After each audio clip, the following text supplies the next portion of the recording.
भगवान महावीर स्वामी के श्रमण भगवान महावीर स्वामी के चरणों में कोटि कोटि वंदन।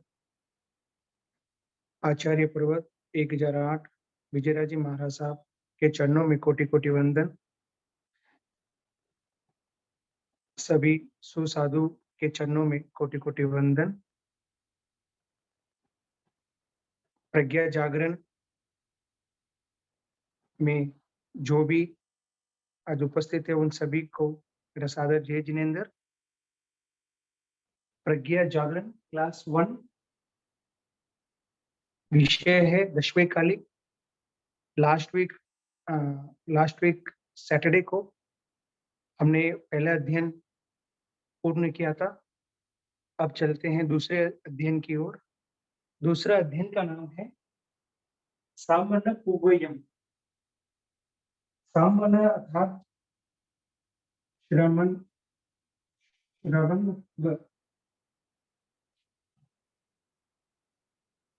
पूर्वयम अर्थात पूर्व। इसका अर्थ होता है श्रमण साधु बनने के पूर्व हमें किस चीज का विशेष ध्यान रखना चाहिए। साधु बनने के पूर्व हमें किस चीज का ध्यान रखना चाहिए। तो जैसे आपको पता है श्रवण अर्थात क्या होता है, जो श्रम करता है, जो श्रम करता है, पुरुषार्थ करता है। किसमें पुरुषार्थ करता है? अपने संयमी जीवन में पुरुषार्थ करता है।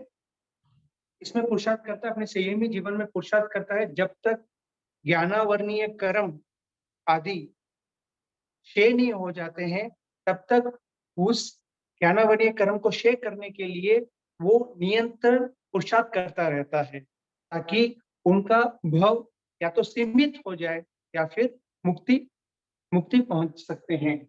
वो श्रम करते रहते हैं। तो उनके पूर्व क्या ध्यान रखना चाहिए? तो जैसे कहते हैं दूध के बिना दही नहीं होता है, बीज के बिना वृक्ष नहीं हो सकता है। उसी तरह काम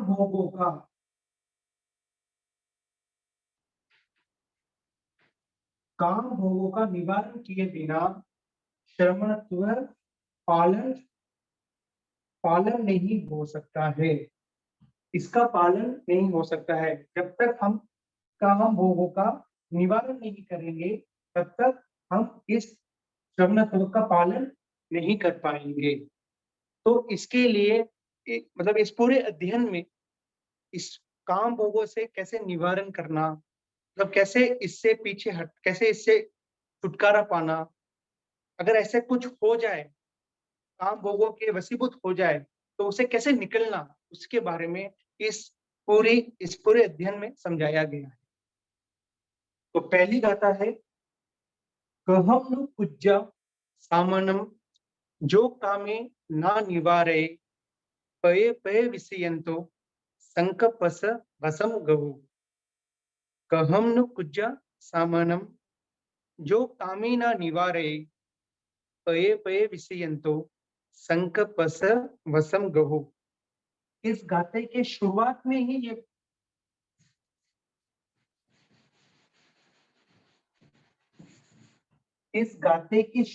ही ये प्रश्न उठ गया है।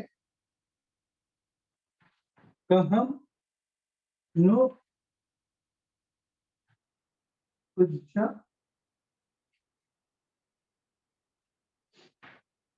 सबसे पहले ये क्वेश्चन आ गया, कहम नु पूज्य सामनम, वो श्रमण धर्म का पालन कैसे करेगा। सबसे फर्स्ट में मतलब स्टार्टिंग में ये क्वेश्चन आ गया, कहम नु पूज्य सामनम, वो श्रमण धर्म का पालन कैसे करेगा। कौन इस मतलब ये प्रश्न क्यों उठा? तो उसमें लिखा है जो कामेना निवारे पये पये विषयंतो संकल्पस वसम गहु।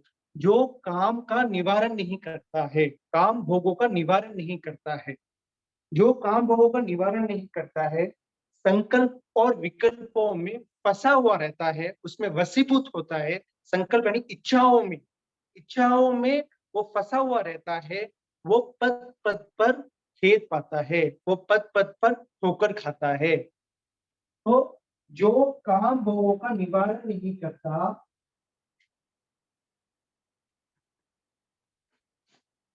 काम भोगों का निवारण नहीं करता, इच्छाओं में फंसा हुआ रहता है,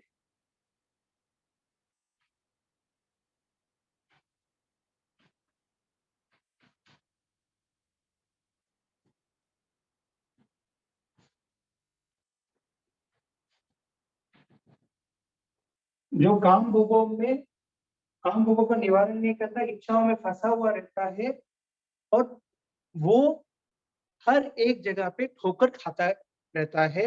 अगर जो इन चीजों का वशीभूत होता है, वो श्रमण धर्म का पालन कैसे करेगा? वो श्रमण धर्म का पालन कैसे करेगा?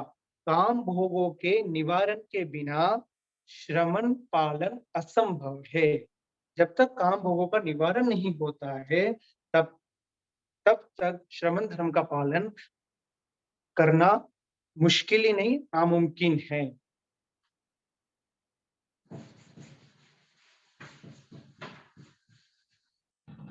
तो काम तो इसे निवारण करने के लिए हमें क्या करना चाहिए?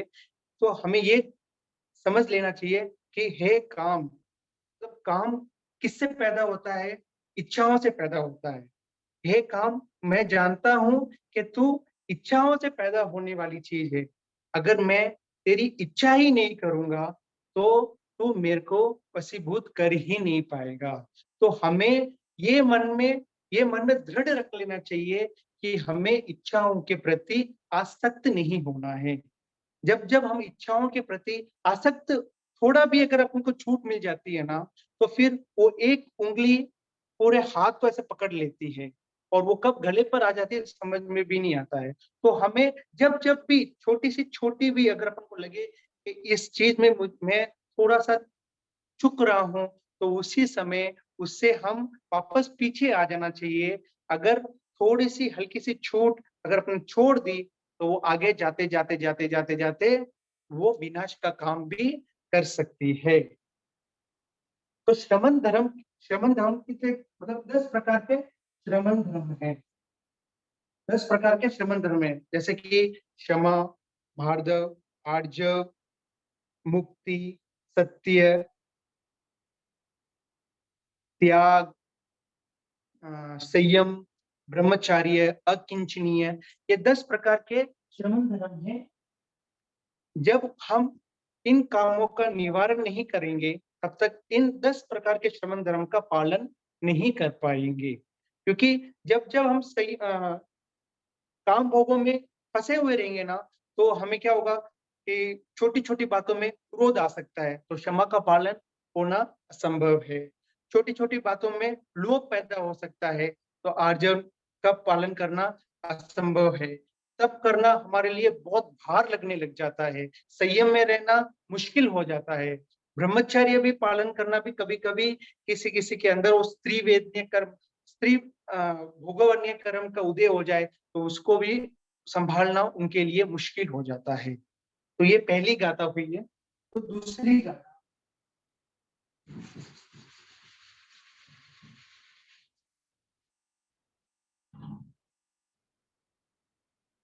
त्यागी दो प्रकार के होते हैं।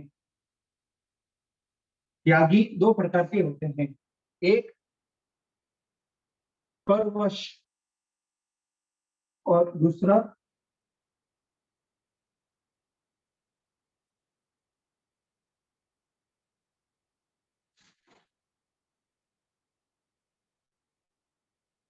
स्वाधीन।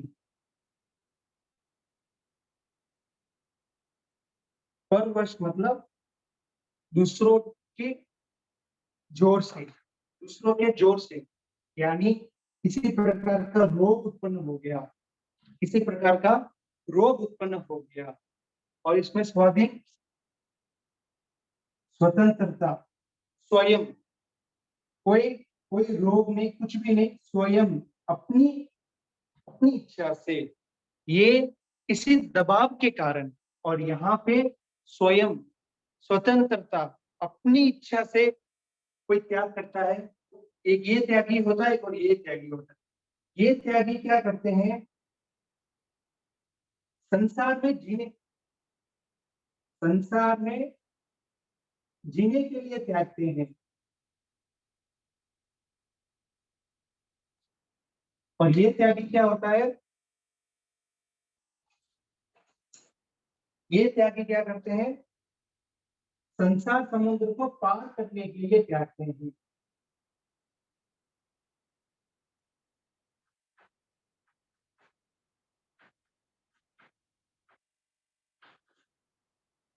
एक क्या करता है, संसार में जीने के लिए त्यागते हैं।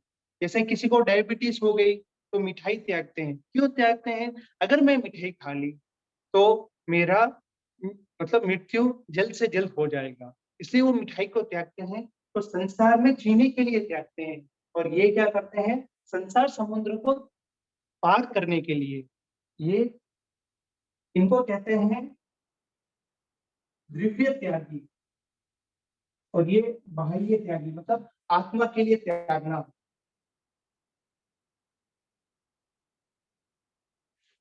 ये आत्मा के लिए त्यागते हैं, ये अपने लिए त्यागते हैं, ये आत्मा के लिए त्यागते हैं। ये सिर्फ इस इस लोक में खुश रहना, इस लोक में, इस लोक के लिए त्यागते हैं ये लोग। नीचे वाला ये नहीं दिखता।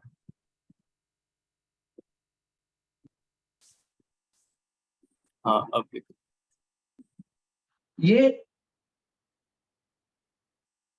ये लोग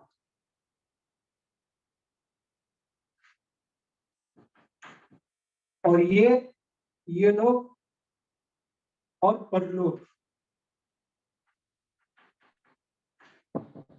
ये इस लोक में, इस लोक मतलब उनको नेक्स्ट जन्म की कोई परवाह नहीं है, इस लोक के लिए त्यागते हैं। और ये लोग भी सुधारते हैं और उनका अगला भव भी सुधारते हैं। और ये इसलिए त्यागते हैं ताकि उनका भव भी कम हो जाए। तो ये परवश होकर त्यागते हैं, ये स्वाधीन होकर त्यागते हैं, ये संसार में जीने के लिए त्यागते हैं, ये संसार समुद्र को पार करने के लिए त्यागते हैं, ये द्रव्य त्यागी कहलाते हैं। ये बाह्य बाह्य मतलब आंतरिक यानी आत्मा के लिए त्यागने वाले त्यागी कहलाते हैं। ये लोग के बारे में सोचते हैं, ये लोग के बारे में चिंता नहीं करते हैं, और परलोक में अच्छा हो उसकी भी इच्छा नहीं करते हैं। लेकिन ऐसे त्यागी का परलोक ऑटोमेटिकली मतलब स्वतः ही उनका अच्छा हो जाता है। अब गाथा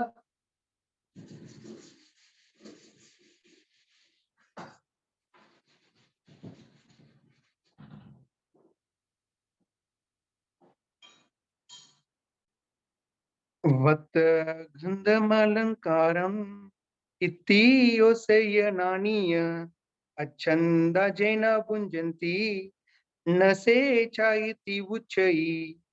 वत गंधमलंकारम इतीयोसयनानीय अच्छंदा जैन पुंजंती न से चायति उच्चई।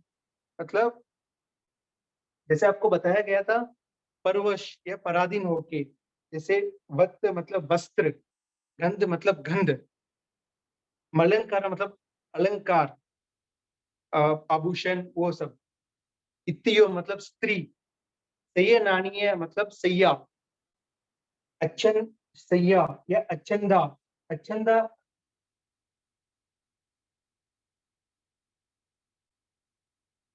मतलब पराधीन होके, अच्छंदा जेना बुंजंती, बुंजंती मतलब भोगते हैं, ना से चाहती उच्चई, वो त्यागी नहीं कहलाते हैं। जो पराधीन परवश होके इन सब चीजों का त्यागते हैं, वो सच्चे लक्ष्य में त्यागी नहीं कहलाते हैं। तो सच्चे लक्ष्य में त्यागी कौन कहलाता है, तो वो दूसरी गाथा में आते हैं। जे एक कंते पिए भोए लद्धे विपिट्टी कुवई साहीने साहीने चेयई बोए सेहु चाहती उच्चई। जे कंते पिए भोए लधे विपिटी कुवई साहीने चेयई भोए सेहु चाहती उच्चई। मतलब इसमें क्या दो चीज है, एक कांत और दूसरा प्रिय, दोनों का अर्थ एक समान ही है। कांत होता है शुद्ध, सुंदर और दूसरा अभिप्राय।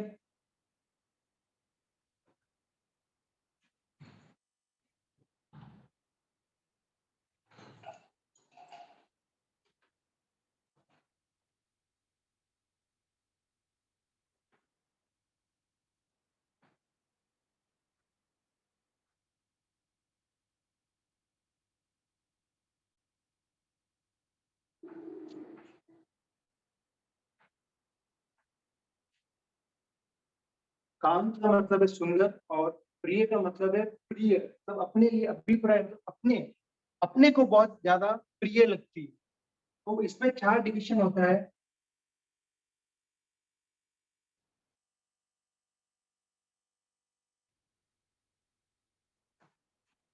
जो कांत होती है पर प्रिय नहीं, तो कांत नहीं होती है पर प्रिय होती है। कोई कांत होती है और प्रिय भी, कांत भी नहीं होती है और प्रिय भी नहीं होती। मतलब कांत भी होती है, कांत होती है पर प्रिय नहीं होती है। ऐसी कोई ऐसी चीज होती है जो कांत होती है पर प्रिय नहीं होती है, और दूसरा जो कांत नहीं होती है पर प्रिय होती है, तीसरा जो कांत भी होती है और प्रिय भी होती है, और चौथा जो कांत भी नहीं होती है और प्रिय भी नहीं होती है। मतलब जो कांत होती है और प्रिय नहीं होती है, कुछ कुछ ऐसी चीजें होती है जो अपने लिए कांत होती है, मतलब अपने को सुंदर लगती है पर दूसरों को प्रिय नहीं लगती है। जैसे अभी आप समझ लीजिए, दो दोस्त बैठे हैं, एक को डायबिटीज है, एक को डायबिटीज नहीं है, रसगुल्ला आके रख दिया। वो एक एक के लिए कांत है और दूसरे के लिए प्रिय नहीं है, क्योंकि दूसरे के लिए उसको सेवन करना मतलब वो अपने आप के अंदर रोग को उत्पन्न करने का जैसे है। उनको अच्छा कांत है लेकिन उनके लिए वो प्रिय नहीं है। और दूसरा जो कांत नहीं है पर प्रिय होती है, जैसे आप साउथ अफ्रीकन के बच्चे को देखेंगे तो वो बहुत ब्लैक ब्लैक, मतलब एकदम काले कतुले और मतलब एकदम असुंदर लगते होंगे। वो अपने लिए असुंदर असुंदर होंगे, लेकिन वो उनके माँ के लिए बहुत प्रिय होते हैं। तो जैसे वो कांत नहीं है लेकिन उनके लिए प्रिय है।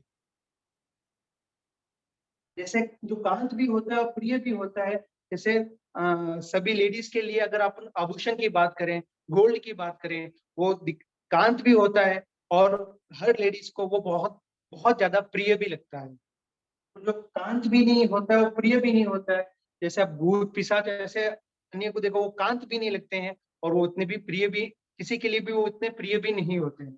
तो ऐसे वो 4 डिविजन होते हैं। जो कांत होते हैं प्रिय नहीं होते, जो कांत नहीं होते वो प्रिय होते हैं, जो कांत भी होते हैं वो प्रिय भी होते हैं, जो कांत भी नहीं होते प्रिय भी नहीं होते। ये 4 प्रकार के इनके इनके बीच में डिफरेंशिएशन।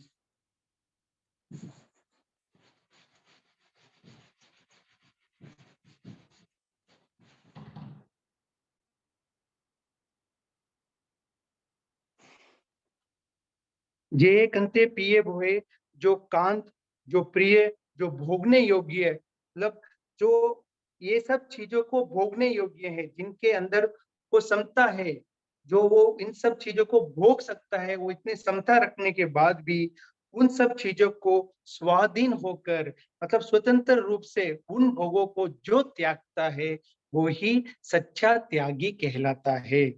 सच्चा त्यागी कौन कहलाता है? जो अपने अपने पास स्वतः ही, जो अपने पास वो स्वतः ही वो चीज उपलब्ध हो और उसको भोग करने के लिए अपने अंदर वो क्षमता है, फिर भी हम उससे उस उस चीज को पीठ दिखा देते हैं, तो वो सच्चे त्यागी होते हैं।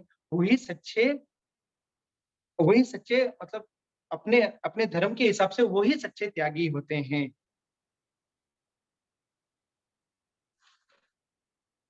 अब आगे की गाथा में ये समझाया गया है कि काम भोगों को कैसे निवारण किया जाए, मतलब उनको कैसे कंट्रोल में किया जाए।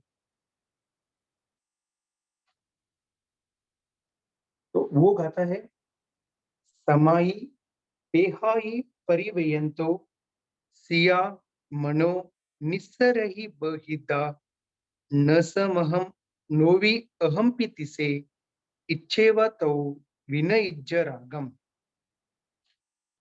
आयावेयायि चेय सोगमलम कामे कमाई कमियम खु दुःखम चिंदाहि दोषम विनयज्य रागम एवं सुई होइसी संपराये समाई पेयई परिवयंतो सिया मनोनिसरहि बहिद्धा न सा महम नोवि अहम पीति से इच्छे वतो विनयज्य रागम आया व्ययी चेय सोगमल्लम कामे कमाई कमियम खुदुक्कम चिंदाहि दोषम विनयज्य रागम एवं सुई होई सी संपराये।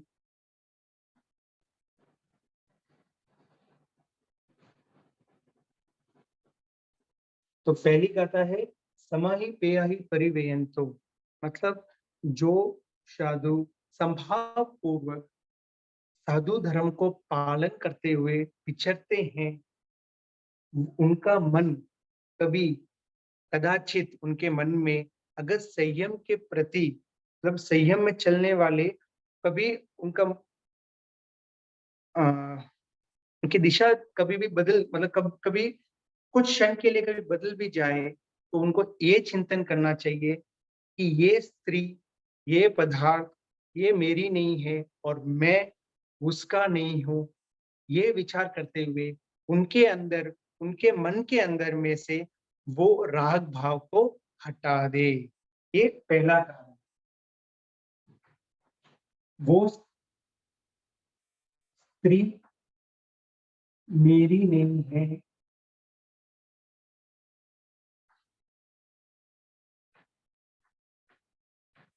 मैं उसका नहीं हूँ।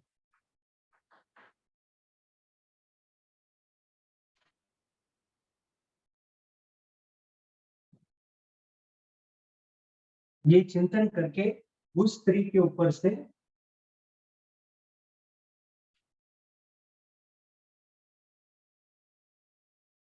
राग भाव को हटा ले। वो स्त्री मेरी नहीं है, मैं उसका नहीं हूँ। उस स्त्री से वो चिंतन करते हुए उस स्त्री के ऊपर से राग भाव हटा ले। तो एक कथा के रूप में इसके बारे में समझते हैं। एक एक पुरुष दीक्षा ले लिया। दीक्षा लेने के बाद वो हमेशा यही गाता रटाता रहता था, वो स्त्री मेरी नहीं है, मैं उसका नहीं हूँ। वो स्त्री मेरी नहीं है, मैं उसका नहीं हूँ। वो स्त्री मेरी नहीं है, मैं उसका नहीं हूँ। ऐसे ही रटता रहता था। अचानक एक दिन उन, मतलब पूर्व पूर्व भोगे हुए भोग को याद करते हुए उसने सोचा, वो स्त्री मेरी है, वो मुझ पर आसक्त है, मैं उसका हूँ। मतलब जैसे ही उसने अपनी पत्नी के बारे में पूर्व भर में भोगे हुए भोगों को चिंतन किया, तो वो वापस थोड़ी सी दिशा में बदलाव आया और वो ये सोचने लगा, वो स्त्री मेरी है, वो मुझ पर आसक्त थी, मैं उसका हूँ। तो जैसे ही दिशा बदली, वो साधुत्व को भी छोड़ने के लिए उस अपनी पत्नी के गांव में चला गया। अपनी पत्नी के गांव में पहुंचने के बाद वो अपनी पत्नी को ढूंढता रहा। तो ढूंढते-ढूंढते उसकी पत्नी ने उसको पहचान लिया। उसकी पत्नी पहचानने के बाद वो उसके पास जाके पूछ रहा है कि अमुक स्त्री, तो अमुक की पत्नी अभी जिंदा है कि नहीं? अगर उनको ये उत्तर मिलता कि वो स्त्री जिंदा है, तो वो साधु धर्म को छोड़कर वापस उस स्त्री के साथ अपना परिभ्रमण करके उसके साथ जीवन निर्वाह करने के लिए भी तैयार हो गया था। लेकिन वो स्त्री समझदार थी, उसने समझ लिया कि ये काम भोगों के कारण ये मुझे ढूँढते हुए यहाँ आए हैं। अगर मैं इनको बोल दूँ कि मैं ज़िंदा हूँ, तो वो साधु धर्म को छोड़ के वापस संसार में परिभ्रमण करते रह जाएँगे।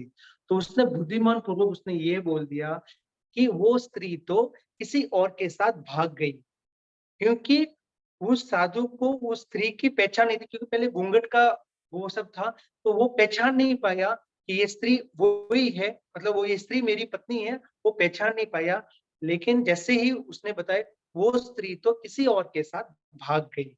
जैसे ही ये सुना, तो उसने उसका चिंतन बदला, उसके हाव-भाव बदले, उसके अंदर के अंदर जो राग थी, वो राग खत्म हो गई और वो सोचने लगा कि वो स्त्री मेरी नहीं है, मैं उसका नहीं हूँ, ये जो मैं रटता रहता था, वो सत्य है, वो सत्य है। वो इस कथा से उसको ये मतलब इस दृष्टांत मतलब इस अ, इस वार्तालाप से उसे ये समझ में आ गया और वो अपने आप को वापस शमन धर्म में स्थिर कर दिया। वो वापस अपने आप को शमन धर्म में स्थिर कर दिया। वो बोला, वो ये सोचने लगा, मैं ये क्या कर कर बैठा हूँ? मैं साधु धर्म को पालन करने के लिए इन सबको त्याग के आया हूँ, इन सबको त्याग के आया हूँ और वापस उसी में गिर रहा हूँ। वापस उनकी चिंतन बदली, वापस उसने पश्चाताप करने के बाद वापस वो साधु धर्म को पालन करने लग गया।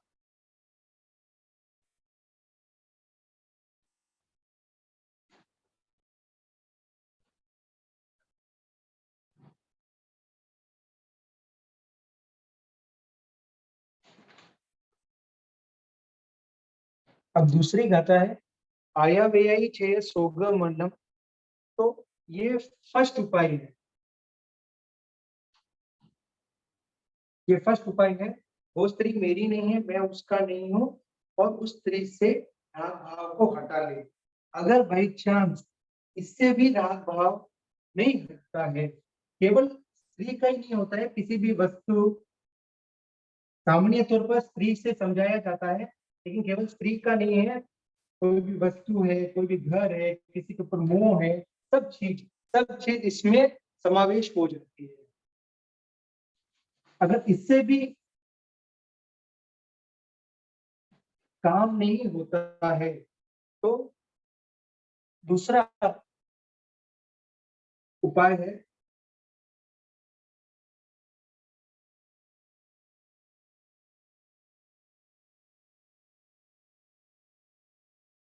बाह्य उपाय है, आतापना ले।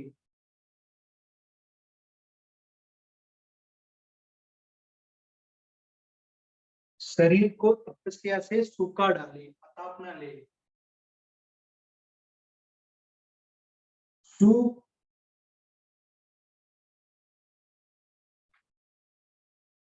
सुकुमारता को त्याग दे। फर्स्ट वन आतापना ले, बाह्य मतलब बाहर से आतापना ले, और दूसरा है सुख कुमारता को त्याग ले।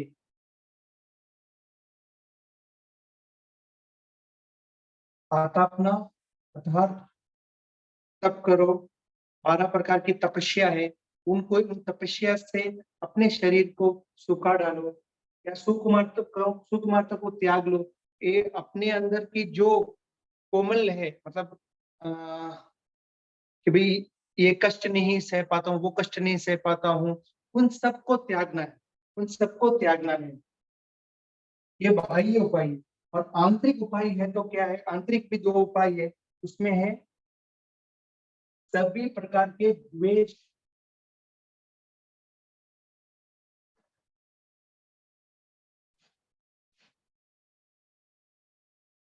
द्वेष को नष्ट कर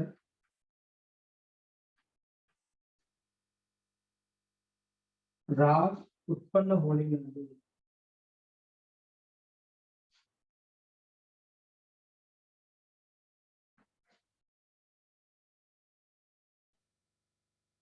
बाह्य उपाय है आतापना लो, तपस्या से अपने शरीर को सूखा डालो, सुकुमारता को त्याग दो। और आंतरिक उपाय ये, जो भी द्वेष है, किसी के ऊपर जो भी द्वेष है उन सबको नष्ट कर लो और राग को उत्पन्न होने ही ना दो, राग को उत्पन्न होने ही ना दो। तो ये दो, अगर वो फर्स्ट उपाय अगर काम में नहीं आए तो सेकंड उपाय है बाह्य और आंतरिक। बाह्य में आतापना ले, सुकुमारता को त्यागे, और आंतरिक मतलब अपने अंदर द्वेष को नष्ट कर दे, किसी के ऊपर भी कोई प्रकार का द्वेष ही ना रखे और राग उत्पन्न होने ही ना दे।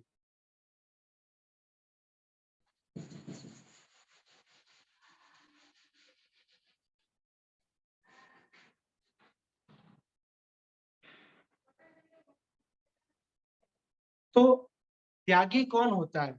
मतलब अपन अपने अंदर ये कहीं कहीं अपने अंदर ये बैठ गया है, जो जिनके पास ये सब उपलब्ध है वो ही त्यागी है। तो मतलब जैसे अपन अपने सुना है नमिराज ऋषि के बारे में, जम्बू कुमार स्वामी के बारे में, मतलब उन्होंने इतने सब राजभोग को ऐसे ही त्याग के दीक्षा ग्रहण कर ली। और धन्नाशाली भद्र के बारे में, उन्होंने उनके पास इतने मतलब अरबों खरबों की संपत्ति को ऐसे ही छोड़ दिया, स्त्रियों को ऐसे ही छोड़ दिया और दीक्षा ग्रहण कर ली, वो ही त्यागी है। तो कहीं ना कहीं ये प्रश्न उठता है, जो गरीब होते हैं उनके पास कुछ भी नहीं होता है, जिनके पास कुछ भी नहीं होता है, वो अगर त्याग करके अगर दीक्षा ग्रहण करते हैं तो वो त्यागी होते हैं।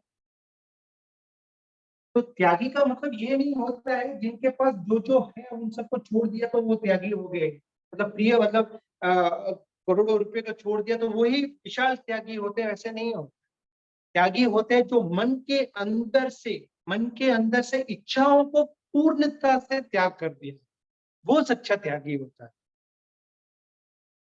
मतलब अभी समझ लो गरीब होता है तो गरीब के पास भी कोई प्रिय प्रिय चीज होती है, वो प्रिय प्रिय चीज को वो त्याग देते हैं, तो वो ही त्यागी होता है। ना कि जो अरबों खरबों की संपत्ति वाले ही अगर वो छोड़ दे तो वो त्यागी है। और जो गरीब होते हैं वो अगर दीक्षा ग्रहण कर लिए तो उन्होंने क्या त्याग किया है? ऐसा कोई प्रश्न उठा, उन्होंने क्या त्याग किया है? उन्होंने कितना चीज को त्याग किया है? सचित पानी, सचित मिट्टी, सभी सभी जीवों के ऊपर अभय ध्यान करना, इतना बड़ा काम, वो भी त्यागी होते हैं। तो उसको दृष्टांत के रूप में ये बताते हैं। सुधर्मा स्वामी के पास एक लकड़हारा जाके दीक्षा ग्रहण करता है। प्रवच उनके प्रवचन से प्रतिबोध होकर उन्हें दीक्षा ग्रहण करते हैं। तो दीक्षा ग्रहण करने के बाद वो भिक्षाचारी के लिए गांव गांव में निकलता है। तो गांव वाले बोलते हैं, मतलब उस मुनि को देखकर हंसी मजाक उड़ाते हैं कि ये देखो सुधर्मा स्वामी ने कैसे एक जंगली को दीक्षा दे दी। तो वो सुनने के बाद उसके अंदर थोड़ा सा खेद होता है और सुधर्मा स्वामी के पास जाते हैं, बोलते हैं कि हम इस नगर से थोड़ा विचरण कर लेते हैं। तो जब ये बात अभय कुमार को मालूम पड़ी तो अभय कुमार उस साधु से पूछा कि क्या कारण है आपको इस गांव से बाहर जाना। तो वो कहते हैं कि ऐसे बाहर मेरे बारे में ऐसे ऐसी बातें हो रही हैं। तो अभय कुमार निश्चिंत होके वो कहते हैं कि आप निश्चिंत होके यहाँ पर विराजे, मैं इन लोगों को मतलब गांव वालों को समझा के आता हूँ। तो वो अगले दिन गांव में एक प्रचार करते हैं कि भाई जो भी जो भी सचित अग्नि, पानी और स्त्री, इन तीनों को त्याग देगा, जो भी सचित अग्नि, पानी और स्त्री, इन तीनों को जो भी त्याग देगा, उनको बहुत सारी रत्न कोटियां का इनाम में दिया जाएगा, उन सबको रत्न कोटियों की इनाम में दिया जाएगा। गांव वाले सब सोचने लगे, अगर इन तीनों को त्याग दिया तो इन रत्न कोटियों का क्या मतलब है? कि जब तक ये रहेंगे, मतलब अग्नि, पानी, इन सब के बिना जी नहीं सकते हैं। अग्नि, पानी, स्त्री, इन सब के बिना अपन वो लोग जी नहीं सकते हैं। इन सबको त्याग दिया तो इन रत्न कोटियों का मेरे उपहार के रूप में अगर मुझे मिल भी जाए तो इसका मैं क्या करूंगा क्या? तो वो सब लोग तो उन्होंने वापस अभय कुमार ने इस तरह समझाया, तो जिसने सचेत अग्नि, पानी एवं स्त्री को त्याग दिया, वो कितने बड़े त्यागी है, और उनको आप लोग दीन, हीन, जंगली ऐसे पुकारते हो, तो इसका क्या मतलब हुआ? तो वो जितने भी गाँव वाले हैं, उन सब लोगों ने ये समझ लिया कि हम हमसे गलती हो गई है। वो फिर क्षमा माँगे, और फिर उसके बाद नवदीक्षित के पास जाके क्षमा माँगी, और फिर वो नवदीक्षित आराम से उस गाँव में विचरने लगा। तो मतलब त्यागी सिर्फ ये नहीं होता है, जिन्होंने इन सब चीज़ों को त्याग दिया है, आंतरिक मन से आंतरिक मन से जिन्होंने इन सब चीज़ों को त्याग दिया है, वो सच्चे त्यागी होते हैं। वो ही सच्चा श्रवण धर्म का पालन कर सकते हैं। अन्यथा वो काम भोग में वशीभूत होते भोगों के बीच में ही रह के वो श्रवण धर्म का पालन नहीं कर पाएँगे। भले ही वस्त्र से वो साधु हो गए होंगे, लेकिन जब तक भाव में साधुपना नहीं आएगा, तब तक उनका श्रमण धर्म सही मायने में, सही दिशा में नहीं चल रहा होगा। उनके अंदर कुछ न कुछ उठाल चलते ही रहेंगे। तो हतापना ले, सुकुमारता को त्याग दे।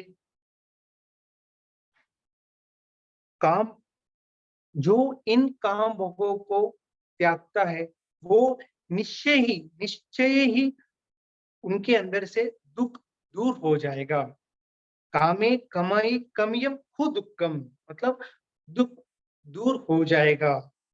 और दूसरे में बोलते हैं, जो दोषों को नष्ट कर दिया, राग को दूर कर दिया, जिन्होंने द्वेष को नष्ट कर दिया और राग को दूर कर दिया, ऐसे करने वाले संसार में सुखी होंगे एवं सुई होई से संपराये। जो ये करता है, जो द्वेष और राग को नष्ट कर दिया और दूर कर देते हैं, वो निश्चय ही संसार में सुख प्राप्त करेंगे।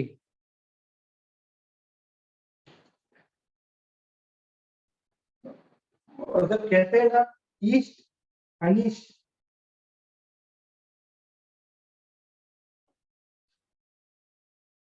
मनोज्ञ, अमनोज्ञ, ईस्ट अनिष्ट, मनोज्ञ, अनमनोज्ञ, इनके ऊपर से राग द्वेष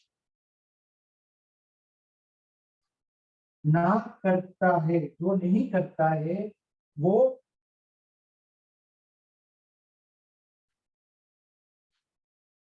काम भोगों को लाभ देता है। जो इष्ट अनिष्ट मनोज्ञ अमनोज्ञ विषयों में जो भी राग द्वेष नहीं करता है, संभाव में रहता है, वो काम भोगों को लांग देता है। जो इन काम भोगों को लांग देता है, वो निश्चय ही दुख के महासागर को पार कर लेता है। जो इन काम भोगों को लांग देता है, वो दुख के महासागर को त्याग, मतलब महासागर को पार कर लेता है।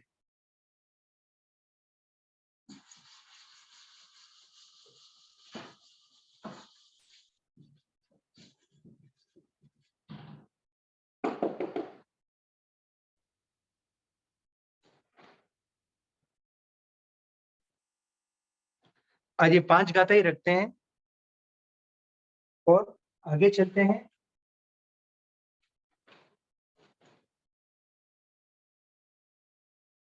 5 समिति 3 गुप्ती।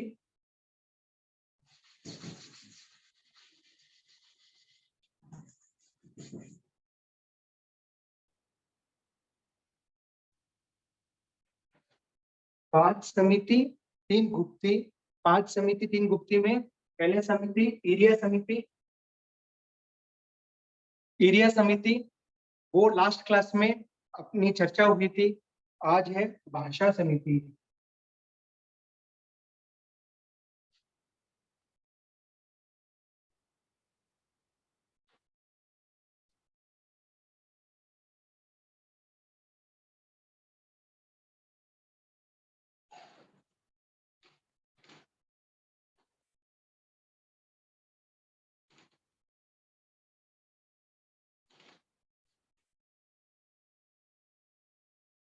भाषा समिति।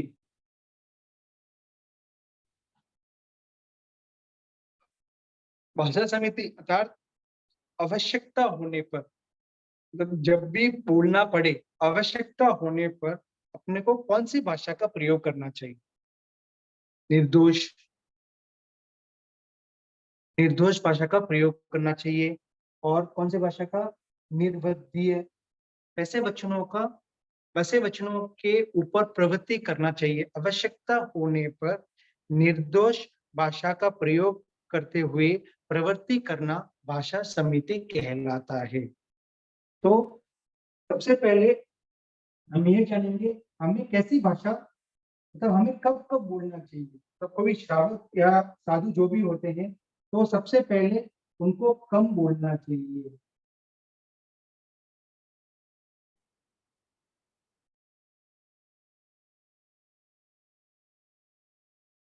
दूसरा, आवश्यकता होने पर बोलना चाहिए।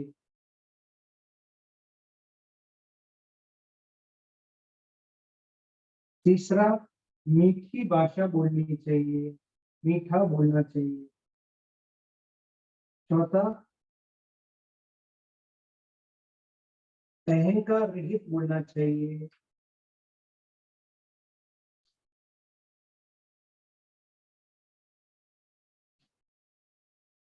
पांचवा, किसी के मन खुलने जैसी भाषा नहीं बोलनी चाहिए।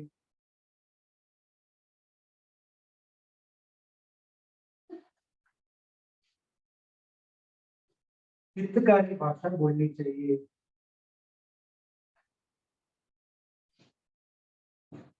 मतलब जितना हो सके कम बोलना चाहिए, जितना हो सके कम बोलना चाहिए। जितना हम कम बोलेंगे उतना हम ज्यादा सुनेंगे, और जितना हम ज्यादा सुनेंगे उतने हमारी ज्ञान की वृद्धि होगी। क्योंकि सुनने के लिए दो है और बोलने के लिए एक है। तो जितना हम मतलब बोलते हैं उससे डबल हमको सुनना चाहिए, क्योंकि सुनने के लिए दो है और बोलने के लिए सिर्फ एक ही है। तो जितना हो सके हमको कम बोलना चाहिए। और कब कब बोलना चाहिए? आवश्यकता होने पर ही बोलना चाहिए। मतलब कोई दो व्यक्ति बात कर रहे होते हैं और बीच में अपन जाके बात करते हैं, तो कभी कभी उसके विषय में ये उत्तर आता है कि आपको कोई पूछा क्या, तो आप बीच में क्यों बोल रहे हो। तो फिर जब कोई अपन को आके पूछे कि भाई इस विषय में आपकी क्या राय है, तब अपन बोलते हैं, तो अपनी मर्यादा रहती है, तो अपनी इज्जत रहती है, अपनी मर्यादा रहती है, वहां पर अपना जोर रहता है। तो आवश्यकता होने पर ही बोले। कोई कोई चीज अपन को मालूम भी होती है, फिर भी चुप रहना समझदारी होती है। क्योंकि किसी किसी को कोई कोई चीज अपन बोलने से उनको अच्छा भी ना लगे, ऐसे भी हो सकता है। जब वो पूछे तब आप बोलेंगे, तो वहां पर अपनी रिस्पेक्ट बनी रहती है। मीठा बोले, एकदम भाषा का जब भी प्रयोग करे, ऐसी भाषा का प्रयोग करे जो एकदम मीठी हो। मतलब मीठी भाषा भी दो प्रकार की होती है। एक एक ऐसी भाषा का प्रयोग होता है जो बाहर से मीठी हो लेकिन अंदर कड़वाहट भरी हुई होती है। लेकिन एक बाहर से भी मीठी हो और अंदर से भी मीठी हो, दोनों प्रकार की होती है। एक चापलूसी करने के लिए मीठी भाषा बोलते हैं, लेकिन अंदर उसी को कोसता रहता है। और एक वही चापलूसी नहीं है, जैसा अंदर है वैसा बाहर है, लेकिन भाषा में मिठास रहती है। भाषा के शब्दों में, मेन उनके जो शब्द अपन यूज करते हैं, वो शब्दों में वो मिठास होनी चाहिए। अहंकार रहित होकर बोलना चाहिए। मैं सब जानता हूँ, मेरे सिवा और कोई नहीं जानता है। मैं मैं जो बोलूंगा वही सबको सुनना है। ऐसे से एक किसी किसी को कभी कभी किसी विषय में अगर कोई बहुत अच्छे से जानकारी रखता है, वो कभी कभी ऐसा करता है कि मैं जानता हूँ, मैं एकदम उनके अंदर अहम की भूमिका जाग जाती है। तो अहंकार रहित होकर बात करनी चाहिए। मर्म खुलने की जैसे विषय में बात नहीं करना चाहिए। किसी का कोई सस्पेंस है, वो सस्पेंस को ऐसे ही बाहर निकाल के सबके सामने बोल देते हैं। तो कभी कभी उस सस्पेंस का, उसके ऊपर एक बहुत बड़ा दृष्टांत भी है। एक सस्पेंस खुलने के कारण उस घर के जितने भी सदस्य हैं उन सारे सदस्यों की मृत्यु हो गई। सभी के सभी फांसी लेके फांसी खा के मर गए। ये मर्म खुलने वाली एक बहुत बड़ा स्टोरी है उसके पीछे। हितकारी भाषा, दूसरों के हितकारी, मतलब आप जब भी भाषा का प्रयोग करो, ये बोलने से पहले एक बार अपन रुक जाना कि क्या ये जरूरी है, क्या मैं बोल रहा हूँ जरूरी है, क्या मैं बोल रहा हूँ वो सामने वाले के लिए हितकारी है। अगर मतलब है, जब मैं बोलना शुरू करूँ फर्स्ट ये क्वेश्चन आता है, क्या मुझे बोलना जरूरी है। सेकंड क्वेश्चन ये आता है कि मैं जो बोलूंगा वो सामने वाले के हितकारी है। फिर वो बोलता है कि हाँ ये जरूरी भी है और सामने वाले की हितकारी है। फिर तीसरा वॉइस बाहर निकलती है। ऐसे अगर जब भी अपन बात करते हैं वो एक पॉज रख के ये चिंतन करके कि क्या ये जरूरी है, क्या मैं मुझे बोलना जरूरी है। अगर वो सेकंड स्टेज के क्या वो दूसरों के लिए, मतलब मैं जिसको भी बोल रहा हूँ उसके मन को शांति प्रदान करेगी, उसके अंदर संतोष की, मतलब उसके अंदर उसका कल्याण होगा, उसके लिए भला होगा। ऐसे अगर सेकंड स्टेज में भी पार हो जाए फिर थर्ड स्टेज में अपने मुंह से शब्द निकलना चाहिए। तो इन सब विषयों पे हमें ध्यान रखना चाहिए।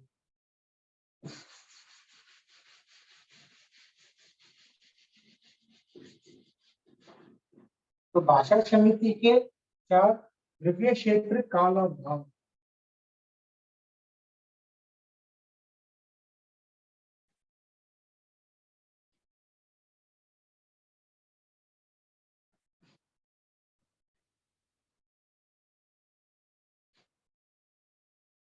द्रव्य से कषाय रहित और 8 प्रकार की भाषा, उन सबको छोड़कर भाषा का उपयोग करना चाहिए।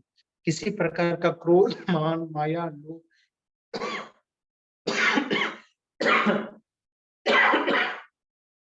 क्रोध, मान, माया, लोभ, ऐसे कोई भी अंदर नहीं हो। इन सबको छोड़ के भाषा का प्रयोग करना चाहिए। और दूसरे छेदकारी, भेदकारी, कठोर, कर्कश, निश्चय भाषा,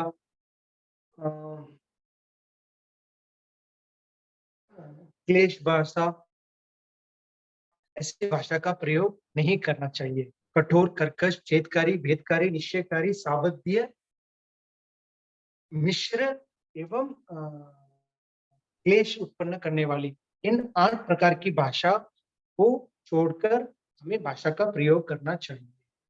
तो द्रव्य से इन सब इस चीज का ध्यान रखना चाहिए कि किसी प्रकार का कषाय नहीं हो उस भाषा के अंदर। और दूसरा, ये 8 प्रकार की भाषा, उनमें से कोई भी भाषा नहीं। क्षेत्र से कब बोलना चाहिए, तो रास्ते चलते हुए नहीं बोलना चाहिए। कब कब अपन को बोलना चाहिए, जैसे आप एरिया समिति में अपने समझा था कि भाई कोई भी गमनागमन करते समय अगर हम भाषा का प्रयोग करते हैं तो उस समय क्या होता है, अपनी नजर चलने में नहीं रहते हुए बातों में चली जाती है। तो इसके कारण 6 इकाई की विराधना होने की संभावना होती है। इसलिए भाषा समिति में भी क्षेत्र से ये आया है, चलते चलते नहीं बोलना, चलते चलते नहीं बोलना। अगर चलते चलते बोलेंगे तो एरिया समिति का पालन नहीं हो सकेगा।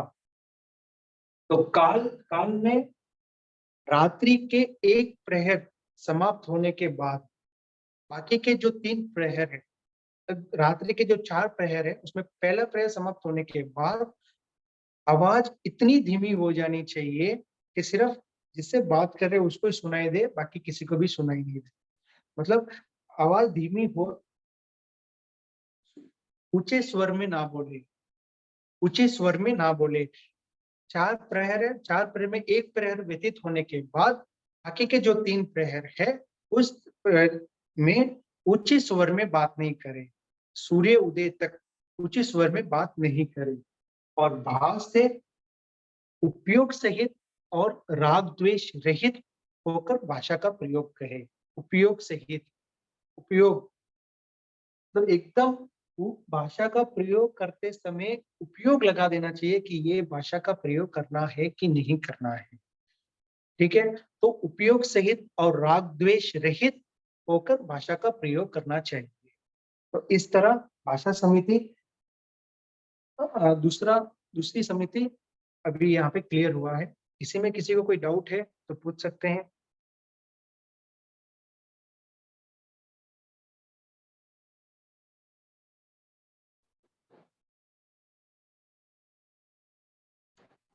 आठ दोष कौन से हैं भाषा के, वो बता देंगे क्या? हाँ, भाषा के जो 8 कठोर भाषा, कर्कश भाषा, छेदकारी भाषा, भेदकारी भाषा, सावध्य भाषा, निश्चयकारी भाषा, क्लेशकारी भाषा, मिश्र भाषा। जी, इसमें आपने जो वो क्रोधमान माया बताया था वो किस में आएगा? द्रव्य क्षेत्र काल भाव। द्रव्य मतलब क्रोध करके, मान करके, माया करके, लोभ करके भाषा का प्रयोग नहीं करना चाहिए, क्योंकि क्रोध जब जिसके अंदर क्रोध तीव्रता से होती है ना, तो उस समय जब भाषा का प्रयोग होता है ना, तो उस समय उनको ये मालूम ही नहीं रहता है कि मैं क्या बोल रहा हूँ। उनकी मनस्थिति स्थिर ही नहीं रहती है, वो बस बोलते जाते हैं। उनको ये भी नहीं मालूम होता है कि मैं इस भाषा का प्रयोग करने का परिणाम क्या होगा। जब वो उस स्थिति में पहुंचते हैं कि अरे यार मैंने ये क्या बोल दिया, तब तक बहुत देर हो जाती है। इसलिए बोलते हैं कि क्रोधवश, मानवश, मायावश, लोभवश भाषा का प्रयोग नहीं करना चाहिए। उस समय शांति प्रदान कर देनी चाहिए। अगर जब भी क्रोध हो, अगर उस समय लगता है कि मैं अब इस चीज को कंट्रोल नहीं कर सकता हूं, तो उस जगह से निकल के दूसरी जगह चले जाना चाहिए। कभी कभी हस्बैंड एंड वाइफ के बीच में वार्तालाप हो जाती है और दोनों जन के बीच में गुस्से में कुछ ना कुछ बातें होती रहती है, और उस समय दोनों के दोनों अगर क्रोध में आ गए, अगर कि कोई एक शांत होके उस जगह से हट गए एक आधा घंटे के लिए, 1 घंटे के लिए, तब तक क्या होता है, सामने वाले भी शांत हो जाते हैं। वापस जब आते हैं तो तब तक दोनों को रियलाइज हो जाते हैं कि हम क्या कर रहे थे। कभी भी जब आप ये नोट कर लीजिएगा, जब भी आप भाषा का प्रयोग, इस तरह की भाषा जब भी प्रयोग करते हैं, वापस उसका चिंतन करेंगे ना, तो हम ये सोचेंगे कि मैं क्या कर बैठा, ऐसी भाषा का प्रयोग मैंने क्यों किया। उस समय अपन को बहुत पश्चाताप होता है। इसलिए इस समय जितना हो सके, इस समय मौन रहना सबसे सबसे सरल उपाय है। मौन रहना चाहिए। उस समय मौन रह के अगर अपन कार्य करेंगे तो भाषा समिति की भी भाषा समिति का भी रक्षा होगी एवं अपने जीवन में भी शांति प्रदान होगी।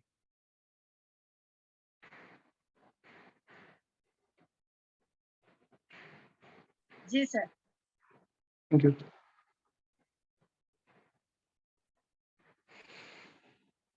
तो और किसी को कोई डाउट है, या तो फिर क्लास यहीं पे समाप्त करते हैं।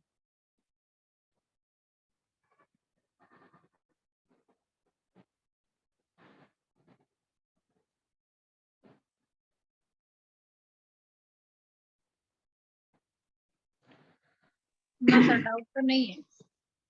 ओके। तो गुरु मतलब सभी गुरु के ऊपर उपकार।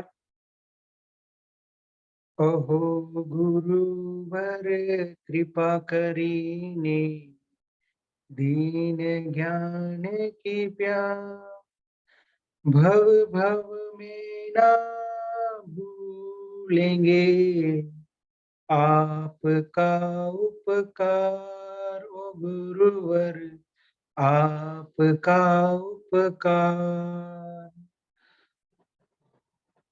अभिनय जो हो गया उसको माफ करो, मेरे सारे कर्म कलुष को आप ही साफ करो। ओ गुरुवर आप ही साफ करो। बहुत बहुत जय जय धन्यवाद। साहब, बहुत बहुत धन्यवाद, बहुत बहुत आभार आपका।